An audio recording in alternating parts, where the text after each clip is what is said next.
what we've learned about VR is how important it is to actually think ahead of your shoot in a way that you wouldn't necessarily with linear filmmaking. You really need to think through what are your scenes and what story are you telling, and because usually VR now is under 10 minutes, you really should be thinking about what is an excellent short story that you can tell. So an environment that you can go to that really is immersive, but just for 10 minutes. So think in short form and then think ahead about your scenes so that you go in really knowing what you're doing.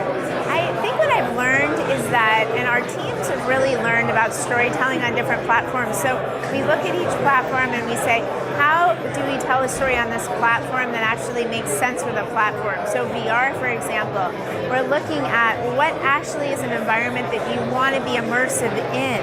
Not all environments work for that. On Facebook, for example, we tell stories, but we tell stories with the assumption that your audio isn't on. So we're thinking about what text is on the screen and how are you watching it on your iPhone or your phone for that matter.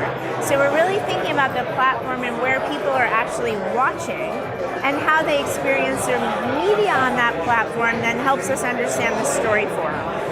I think the media in this election has been under a lot of scrutiny. I think some of that is valid. I also think, however, that everything has changed in terms of media, that a lot of very well-known, really amazing newspapers, right, have either closed or diminished their editorial staff. So I think what we're seeing is that journalism has actually gone through a huge disruption.